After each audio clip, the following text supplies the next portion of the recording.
ചൈനയിൽ ഭീതി പടർത്തിയ human മെറ്റാന്യൂമോ virus ബാധ ഇന്ത്യയിലും സ്ഥിരീകരിച്ചു എന്ന് കേട്ടപ്പോൾ എല്ലായിടത്തും ആശങ്ക നിറയുന്ന ഒരു അവസ്ഥ തന്നെയാണ്.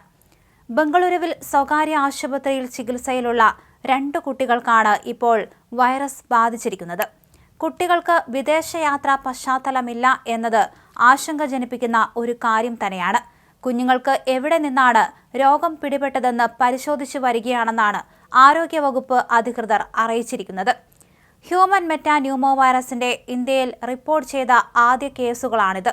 ചൈനയിൽ കണ്ടെത്തിയ വൈറസ് വകഭേദമാണോ കുട്ടിക്ക് ബാധിച്ചിട്ടുള്ളത് എന്നത് ഇപ്പോൾ പരിശോധിച്ചു വരികയാണ്. സ്വകാര്യ ആശുപത്രി ലാബിൽ നടത്തിയ പരിശോധനയിലാണ് വൈറസ് ബാധ സ്ഥിരീകരിച്ചിരിക്കുന്നത്. പരിശോധനാ ഫലത്തിന്റെ അടിസ്ഥാനത്തിൽ കൂടുതൽ ജാഗ്രതാ നടപടികളിലേക്ക് കടക്കുകയാണെന്ന് കർണാടക ആരോഗ്യവകുപ്പ് അറിയിച്ചിട്ടുണ്ട്. കുട്ടിക്ക് ബാധിച്ചിട്ടുള്ളത് ഏത് വേരിയന്റ് ആണെന്ന് കണ്ടെത്തുന്നതിനായി കുഞ്ഞിന്റെ കൂടുതൽ സാമ്പിളുകൾ ശേഖരിച്ച് പരിശോധന നടത്തുമെന്ന് കർണാടക സർക്കാർ അറിയിച്ചിട്ടുണ്ട്. കുട്ടികൾക്കും പ്രായമേറിയവർക്കുമാണ് സാധാരണയായി HMPV രോഗബാധ കൂടുതലായി കണ്ടുവരുന്നത്. ചൈനയിൽ HMPV വൈറസ് പടരുന്ന വാർത്തകളുടെ പശ്ചാത്തലത്തിൽ കർണാടക ആരോഗ്യവകുപ്പ് ആൾക്കൂട്ടത്തിനിടയിൽ സഞ്ചരിക്കുമ്പോൾ മാസ്ക് അടക്കമുള്ള പ്രതിരോധ മാർഗങ്ങൾ സ്വീകരിക്കണമെന്ന് നിർദ്ദേശിച്ചിരുന്നു.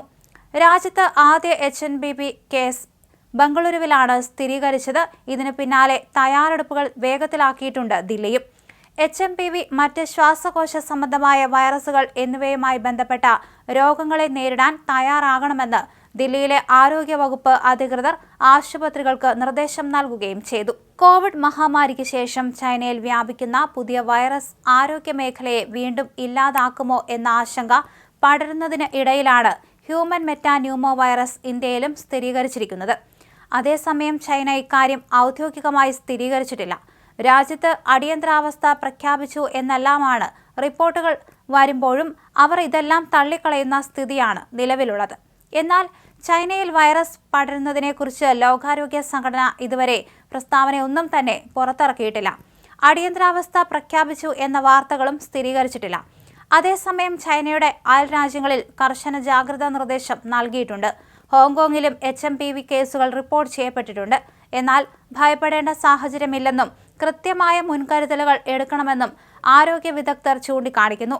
ഇന്ത്യയിൽ രോഗം പടരാതിരിക്കാനുള്ള സാധ്യതകൾ സൂക്ഷ്മമായി പരിശോധിക്കുന്നുണ്ടെന്ന് കേന്ദ്ര ആരോഗ്യ മന്ത്രാലയം നിർദ്ദേശിച്ചിട്ടുണ്ട്. ശ്വാസകോശ അണുബാധയ്ക്ക് കാരണമാകുന്ന വൈറസാണ് HMPV. ശ്വസന വ്യവസ്ഥയെ ബാധിക്കുന്ന ഈ രോഗം എല്ലാ പ്രായത്തിലുള്ളവർക്കും പിടിപെടും. എന്നാലും പ്രായമായവരിലും 5 വയസ്സിന് താഴെയുള്ള കുട്ടികളിലുമാണ് ഗുരുതരമായി പ്രശ്നങ്ങൾ ഉണ്ടാക്കുക. 2001 രോഗം ആദ്യമായി റിപ്പോർട്ട് ചെയ്തത്. ഇതൊരു പുതിയ രോഗമല്ലെന്നും മുൻപ് തന്നെ ലോകത്തിന്റെ പലയിടങ്ങളിലും HMPV റിപ്പോർട്ട് ചെയ്യപ്പെട്ടിട്ടുണ്ടെന്നും ആരോഗ്യ മേഖലയിലുള്ളവർ പറയുന്നു. അതുകൊണ്ട് തന്നെ HMPVയെ അപകടകാരിയായ ഒരു പുതിയ വൈറസായി കാണാൻ കഴിയില്ല. തണുപ്പുകാലത്താണ് രോഗം പടരാൻ സാധ്യത. ജലദോഷമോ പനിയോ വരുമ്പോഴുണ്ടാകുന്ന രോഗലക്ഷണങ്ങളാണ് HMPVക്കും സാധാരണയായി ഉണ്ടാവുക. കഫക്കെട്ട്, പനി, ശ്വാസതടസ്സം, മൂക്കടപ്പ് എന്നിവയെല്ലാം പ്രധാന ലക്ഷണങ്ങളാണ്. പ്രതിരോധശേഷി കുറഞ്ഞവരിൽ ബ്രോങ്കൈറ്റിസിനും ന്യൂമോണിയയ്ക്കും കാരണമാകും. 3 മുതൽ 6 ദിവസം വരെയാണ് ഇൻക്യുബേഷൻ പീരീഡ്. കോവിഡിന് ശേഷമുള്ള ശാരീരിക അവസ്ഥയും രോഗം വരാനുള്ള സാധ്യത വർദ്ധിപ്പിക്കുന്നു. നിലവിൽ HMPVക്ക് പ്രത്യേക ആന്റിവൈറൽ തെറാപ്പിയോ മുൻകരുതൽ വാക്സിനോ ഇല്ല.